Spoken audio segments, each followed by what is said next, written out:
እኛ ሰዎች ለረጅም ጊዜያት ያልተገናኘናቸውን ወዳጆቻችንን፣ ቤተሰቦቻችንን በእጅጉ እንናፍቃለን። የሚገርማችሁ በተመሳሳይ ይህ ስሜት እንስሳት ጋርም ጭምራል። ሰላማችሁ ይብዛልኝ የተወደዳችሁ የቻናሌ ቤተሰቦች እንዴት አላችሁልኝ? ዛሬ ደግሞ እንስሳት ከረጅም ጊዜያት በኋላ ከአሳዳጊዎቻቸው ጋር ሲገናኙ መናፈቃቸውን በአስገራሚ ሁኔታ ሲገልጹ የሚያሳዩ ቪዲዮዎችን እማጋራችሁ ይሆናል። አብራችሁኝ እስከ መጨረሻው ቆዩ። ኪያራ ትባላለች። የአንበሳዋ ስም ኪያራ ተብላ የምትጠራውና እንግዲህ ለአመታት ያህል ያሳደጋትን የዞኪፐር አረሳችው። እንግዲህ ሌላ ስራ ቀይሮ መጥቶ ሊጎበኛት ቢመጣም ስቲል እንደምታዩት ለሷ ያለው ፍቅር በጣም የሚገርም ነው።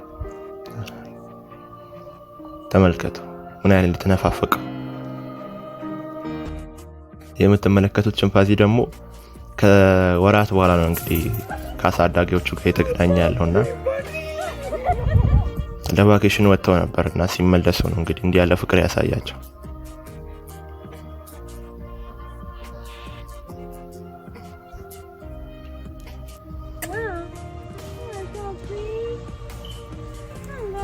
ሂፖ የሚባሉ ወይም እነዚህ ጉማሬ የሚባሉ እንስሳ እንግዲህ በጣም አደገኛ እንስሳ እንደሆነ ይታወቃል።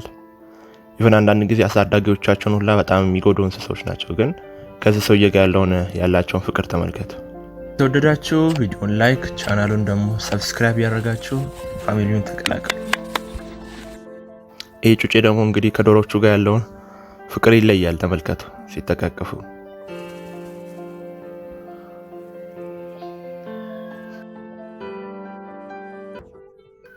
ይህ የምትመለከቱት አንበሳ ጁፒተር ይባላልና በዙ ውስጥ እንግዲህ ለአመታት የቆየ አንበሳ ነውና ከሆነ ጊዜ በኋላ በጣም ታመመባቸው።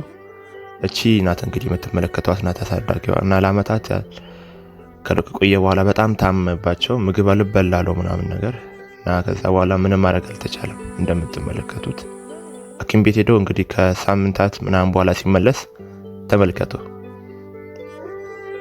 እንዴት እንደሚያቅፋት።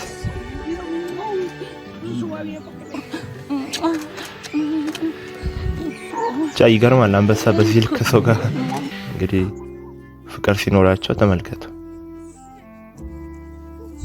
እንዴት እንደተነፋፈቁ ተመልከቱ።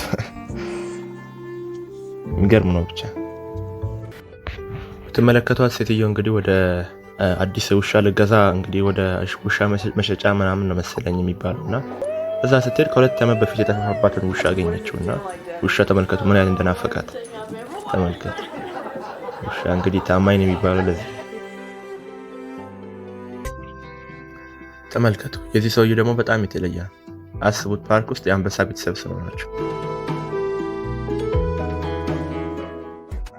እዚህ ጋር ደግሞ የምትመለከቷቸው ጂምቦ እና ጂም ይባላሉ። እንግዲህ ሰውየው ስሙ ጂም ይባላል፣ ድቡን ደግሞ ጂምቦ ብሎ ጠርቶታል። ተመልከቱ ያላቸውን ጓደኝነት ተመልከቱ። እዚህ ጋር ደግሞ ፓርክ ውስጥ ነገር ነው እና እንግዲህ ተመልከቱ አንበሳውና እንግዲህ ሰው እንዲህ ሲላፋ አስቡ። ይሄ ደግሞ እንግዲህ ግቢ ውስጥ ያሳደገው ነብር ነውና እንግዲህ ነብር እንግዲህ በጣም አደገኛ እንስሳ ይባላል። ይሁን ለመላመድ እንኳን አስቸጋሪ ነው ይባላል። ግን የነዚህን ተመልከቱ።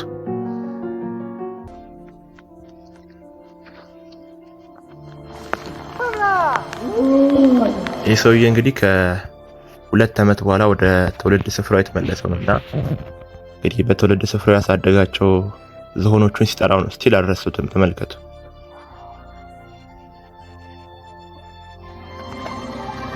ተወደዳችሁ ቪዲዮን ላይክ ቻናሉን ደግሞ ሰብስክራይብ ያደርጋችሁ ፋሚሊውን ተቀላቀሉ።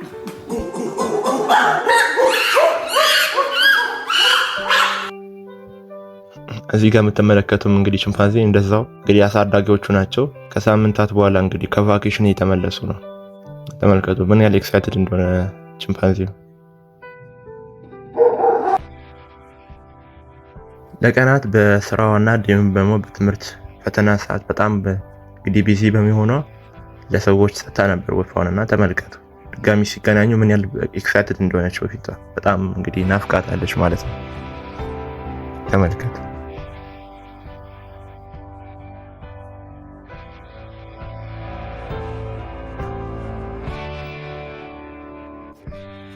እዚህ ጋር የምታዩት ልጅ ኒዳ ትባላለች እና ለዩኒቨርሲቲ እንግዲህ ከሄደች በኋላ ስትመለስ ያሳደገቻቸው ተኩላዎች እንደዚህ አቀባበል አድርገውላታል።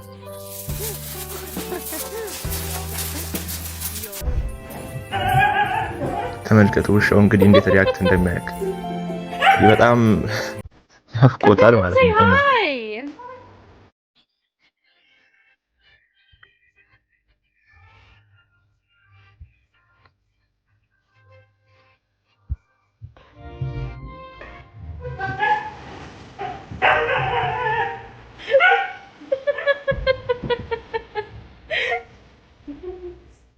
ከሌሎቹ በተለየ መልኩ ይሄ ነበር እንግዲህ ከዚህ ዙቅ ጠባቂ ጋር የተለየ ህብረት አላቸውና ተመልክቶ ያላቸውን ፍቅር እንግዲህ ስራ ቀይሮ ነበር ተመልሶ እንግዲህ ሊጎበኛቸው ሲመጣ ነብሮስ ሲላረሰው ተመልከቱ።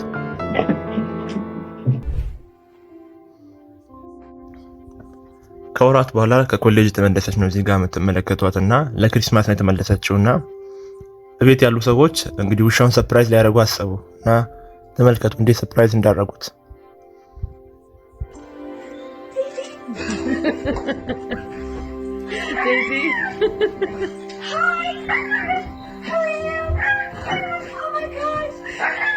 ተወደዳችሁ ቪዲዮን ላይክ ቻናሉን ደግሞ ሰብስክራይብ ያደረጋችሁ ፋሚሊውን ተቀላቀሉ።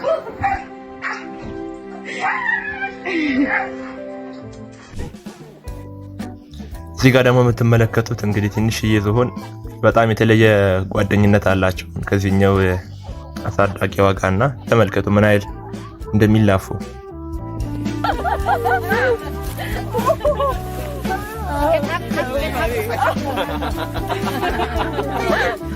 ዙሪያ ላይ የምታዩቸው ጠቅላላ እንግዲህ እንትን ናቸው የአስጎብኚዎች ናቸው፣ በዛው የሚያስጎበኙ ናቸው ከተማው ምናምን። እሱ ጋር ግን የተለየ ህብረት አላቸው እንዳያችሁት።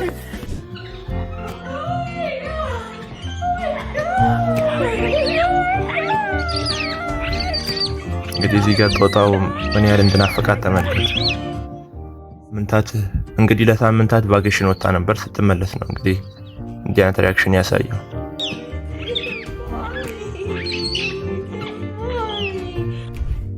እዚህ ጋር የምታዩት ትንሽዬ ነብር ነውና እንግዲህ ለቀናት ወጣ ብሎ ነበር አሳዳጊዋ። ሲመለስ ተመለከቱ እንዴት ሪአክት እንዳደረገች።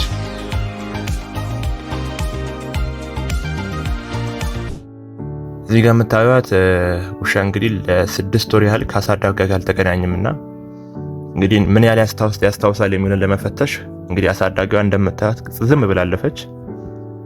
ሰውየው ግን ማነው ውሻው ግን ተመልከቱ አልረሳትም አሳዳጊዋን ተመልከቱ። የተወደዳችሁ እንግዲህ የዛሬ ቪዲዮ እንዳዝናናችሁ ተስፋ አደርጋለሁ። ቪዲዮ ከተመቻችሁ እንግዲህ ላይክ ማድረጋችሁን እንዳትረሱ። በቀጣይ ቪዲዮ መገናኝ ይሆናል። እስከዛ ደግሞ ቻናሉን ሰብስክራይብ አድርጉ። ይመቻችሁ።